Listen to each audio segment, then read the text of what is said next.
vamos falar naquilo que a gente sabe e acredita. Tem alguns fatores que vão ser colocados nesse caldeirão, né, nessa panela de pressão. Primeiro, e a pesquisa mostra isso, você tem pelo menos 1/3 do eleitor que já está fazendo uma opção hoje, por um ou por outro, para escolher o menos pior. De novo, triste Brasil, que tem que, no momento mais difícil da sua história, de maior miséria, de maior desigualdade, de maiores esquemas, né, de denúncia aí de uma má condução da pandemia, tem que escolher entre o menos pior. Estou escolhendo entre o menos rejeitado.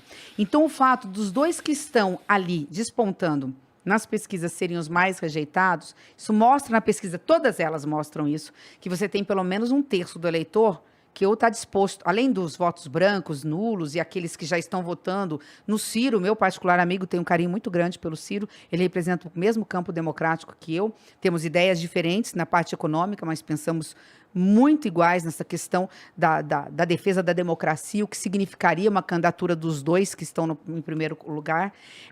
Então, tirando aqueles que votam em Ciro, que votam nos outros, e brancos e nulos, nós temos mais ou menos 1/3 desse eleitor, de um lado e de outro, que está votando num por desespero em relação ao outro. E que não sabe que tem alternativa. Não sabe que tem alternativa. Não sabe quem são os candidatos. Essa é uma eleição curta, mas também é uma eleição que mostra que aquele que não tem rejeição, que tem o que apresentar ao Brasil, pode fortemente captar esse voto. A forma que se tem é através das redes sociais, através de programas como o seu, através do tempo de rádio e de televisão que vai se apresentar. Hoje, a gente tem convicção, e a pesquisa mostra, que mulher vota em mulher. Isso não era assim há 20 anos atrás.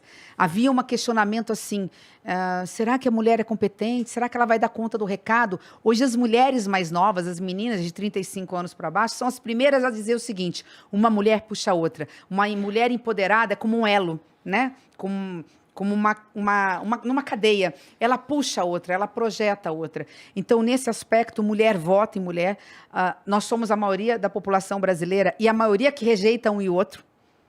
Então, dentro desse aspecto, o jogo começou agora. Mas você é contra o aborto.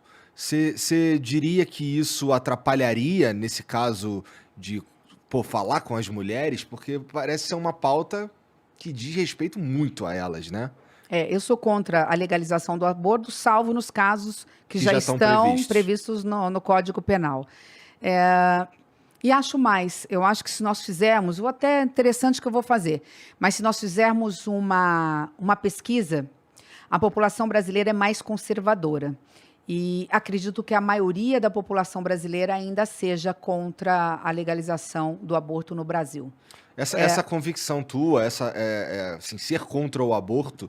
Acho que o Brasil não está preparado. Nós não educamos as nossas meninas, nós não fizemos dever de casa na saúde pública, nós temos que discutir a questão, sim, sexual dentro das escolas, né, com muita transparência. Na democracia não há censura, tudo é permitido dentro do que se estabelece a Constituição, mas nós somos muito diferentes em relação aos países da Europa.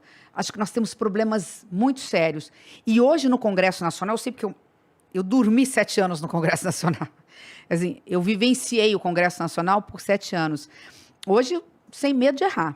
A começar pelo Senado. E, inclusive, dentro da bancada feminina do Senado. Eu fui a primeira líder da bancada feminina. Uhum. É um dado interessante, abrindo parênteses, mas eu concluo, tá? Não fujo de respostas, não. Quando eu fui candidata à presidência do Senado, e eu perdi, as mulheres chegaram e nós fizemos, e elas também fizeram, o presidente Rodrigo Pacheco a se comprometer a criar a liderança da bancada feminina. Nós éramos a segunda ou a terceira maior bancada em números do Senado e não tínhamos líder. Não tínhamos quem falasse pela bancada.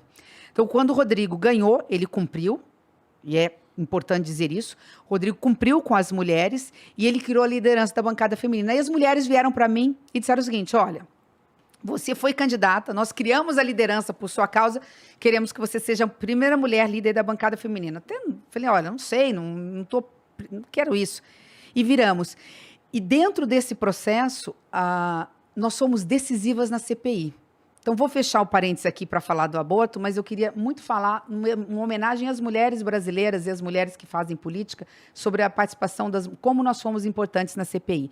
Mas fechando, então, provavelmente, se a gente fizer uma pesquisa com as próprias senadoras hoje, no Senado Federal, eu acredito que a maioria seja contra a legalização do aborto. Eu estou falando acredito porque eu tenho números, mas assim, não posso falar por elas, né? Mas você acha que isso se reflete na sociedade? Provavelmente sim, porque afinal elas estão ali porque a gente votou e tudo mais, né? Nada é proibido no Brasil. A gente pode discutir tudo, e tem que discutir tudo. Tem que fazer audiências públicas, tem que conversar com a sociedade. Inclusive a legalização da maconha? Que tudo tem que ser discutido. Tá? Eu também acho que o Brasil não está preparado para legalizar drogas. Acho que tem uns problemas seríssimos. Eu venho de estado de fronteira, onde no meu estado de Mato Grosso do Sul é onde passava, agora não, porque crime urbanizado, lamentavelmente, foi lá para a Amazônia, né? Os PCCs da vida. Passava a maior parte das armas ilegais no Brasil, que chegam nas comunidades, e eu faço divisa com o Paraguai, maconha, e com a Bolívia, cocaína. Então, eu conheço bem essa realidade. O Brasil não está preparado. Acho que a gente já tem que avançar. O que você quer dizer com preparado? Você acha que a sociedade não sabe lidar com isso? Não sabe lidar. Eu não acho também que, de novo, a sociedade brasileira queira.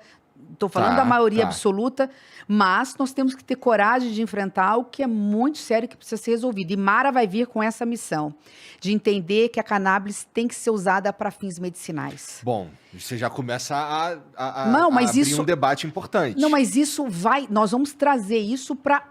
E vou dizer mais, a mãe mais humilde é a principal beneficiária por isso. Eu sou mãe. Você imagina, você é pai. Eu falo mãe porque eu sou mãe, é porque eu não sou homem. Não é porque eu estou menosprezando o pai. Eu tô falando você como pai de 2 meninas.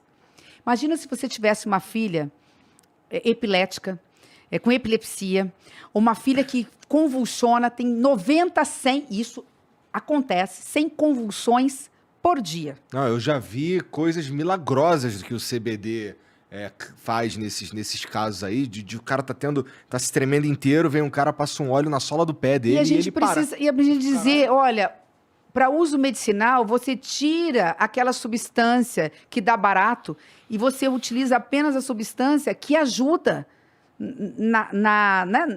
não sei se é acalmar, não sei o termo médico, né? Que ajuda ali na questão fisiológica, que tem uma função fisiológica, né? Então, assim, acho que Mara vem, inclusive, para desmistificar isso. Não se esqueça de se inscrever no canal. Ajude-nos a continuar fazendo vídeos e shorts com qualidade, informação e humor.